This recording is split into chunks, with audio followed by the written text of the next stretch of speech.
Há 44 anos atrás, nascia aquele partido que foi responsável pelo Petrolão, pelo Mensalão, que foi responsável pelo Propinoduto, ou seja, que envergonhou a nação brasileira e muito com os piores escândalos de corrupção que a gente poderia imaginar. Hoje, esse mesmo partido está no poder. E aí a gente já tem, no primeiro ano do terceiro mandato deles, um rombo de quase 250 bilhões de reais. Um medo que assola a sociedade. Pois é, se você pudesse deixar o seu recado de aniversário hoje para o PT, qual seria o recado de aniversário que você deixaria para o PT? Coloca no comentário aí que eu quero ler todos depois, pode ter certeza. Vamos lá, pessoal, vamos dar continuidade aqui à nossa matéria. Olha só, saiu uma pesquisa e você vai me falar se você acredita nessa pesquisa ou não. Segundo o Luiz Barsi, saiu uma pesquisa e nessa pesquisa mostra que se as eleições fossem hoje, Lula venceria a ex-primeira-dama Michele Bolsonaro fácil, fácil, fácil. Segundo o Luiz Barsi, a pesquisa daria 45,4% dos votos para o Lula e 38,7% para Michele Bolsonaro, segundo o Paraná Pesquisas. E você, votaria em quem? Em Lula ou Michele Bolsonaro? Pois é, eu vou falar uma coisa para vocês. Eu não fui consultado em pesquisa nenhuma. E acho pouco provável essa pesquisa estar trazendo ali informações adequadas, porque eu acho que hoje, se fosse mesmo eleição, a coisa seria muito mais acirrada. Eu acho muito pouco provável que Michele Bolsonaro perderia tão fácil assim.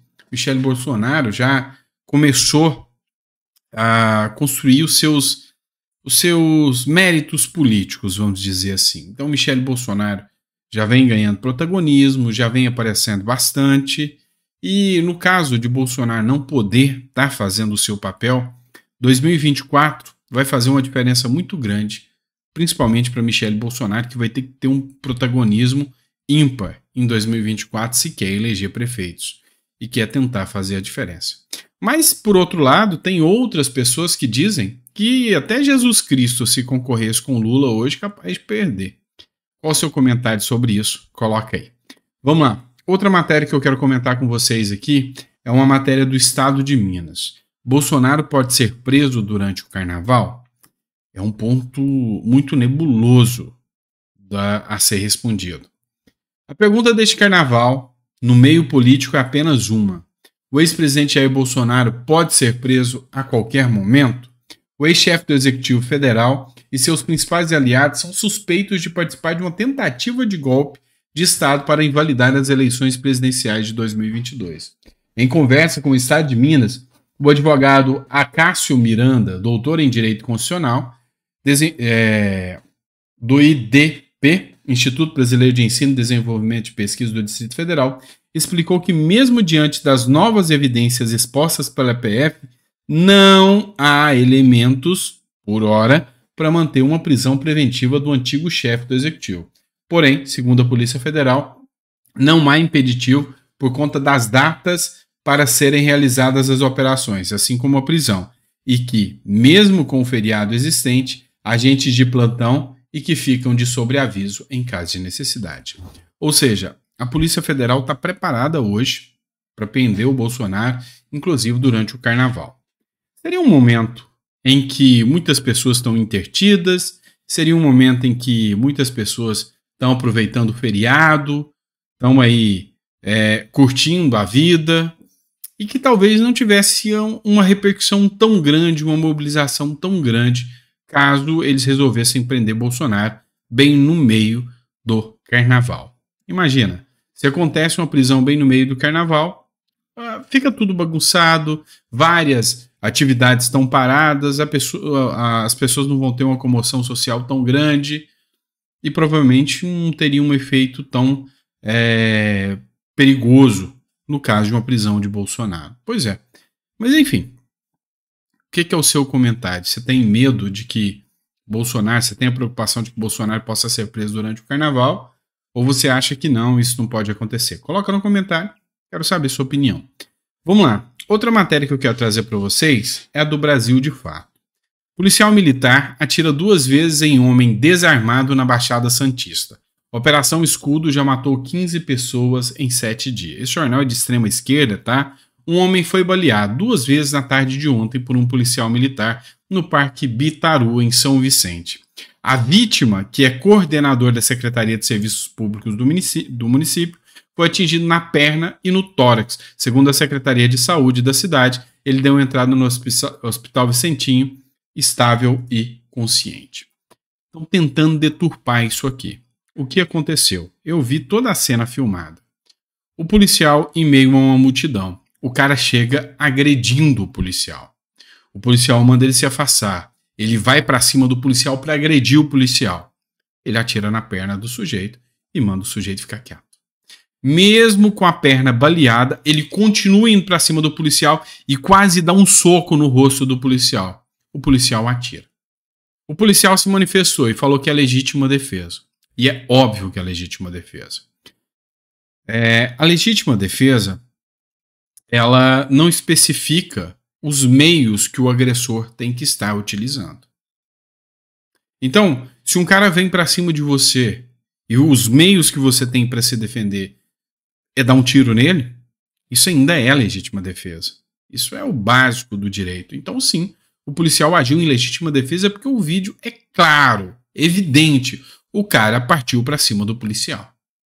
Não tem o que falar. E é lógico, vão vitimizar o cara que agrediu o policial e demonizar o policial. É bem assim que funciona, né? Fazer o quê? Vamos lá. Outra matéria que eu quero tratar com vocês aqui é essa aqui. Dá uma olhada nesse absurdo. Forças Armadas de Israel encontraram um túnel do Hamas sobre a sede de agência da ONU para refugiados palestinos. As Forças Armadas de Israel anunciaram no último sábado a descoberta de mais um túnel utilizado pelo grupo terrorista Hamas. Então, o grupo Hamas utilizava um túnel. O túnel foi encontrado no subsolo da sede da ONU, e de uma agência que é um braço da ONU, a UNWRA. A UNWRA, ela vamos dizer assim, foi alvo de uma polêmica porque funcionários dessa UNRWA,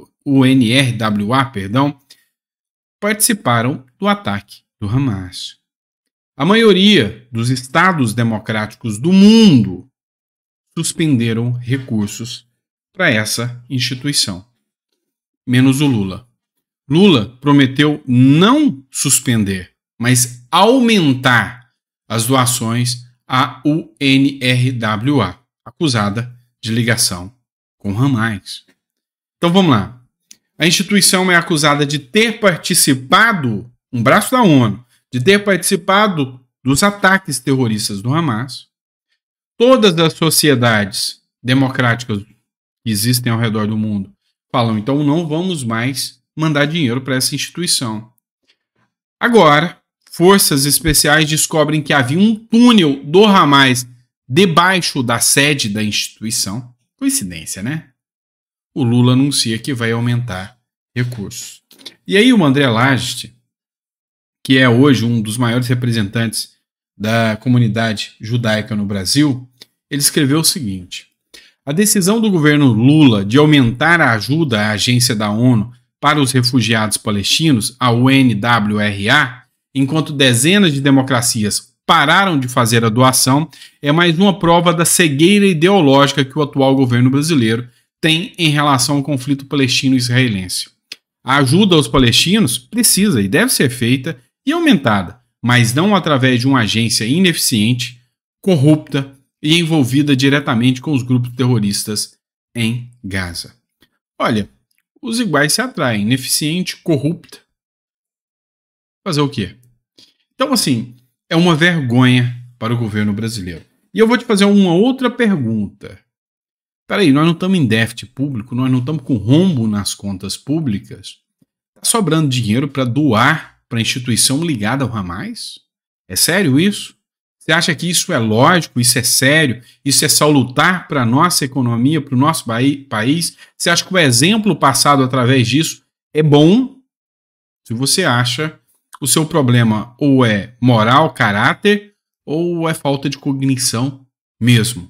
Não tem outra alternativa. Por fim, mas não menos importante, o ditador que o povo ama, né? O TSE de El Salvador, ou seja, a Instituição Eleitoral de El Salvador, oficializou a reeleição de Nayib Bukele e está confirmado. Com 82,66% dos votos, ele foi escolhido por 2,7 milhões de um total de 3,2 milhões de eleitores. Ou seja, o cara tá bombando, o cara resolveu o problema das gangues lá em El Salvador, o cara resolveu o problema da corrupção, o povo salvadorenho se sente seguro, se sente respeitado, se sente orgulhoso do presidente que tem, e aí aparecem esses cupinchas aqui de extrema esquerda, dizendo que o cara é um ditador, o cara é um ditador do mal. Ditador do mal são os corruptos que assumem, sabe, papel degradante ao ficar se aliando aí com grupos armados, grupos terroristas, narcoterroristas. E, sabe, é vergonhoso esse tipo de jornalismo que existe no Brasil hoje. Vai fazer o quê? Parabéns, oficial, agora, para Nayib Bukele. Fechou? Abraço, pessoal. Amanhã, domingão, a gente tá de volta aí com vocês. Até lá.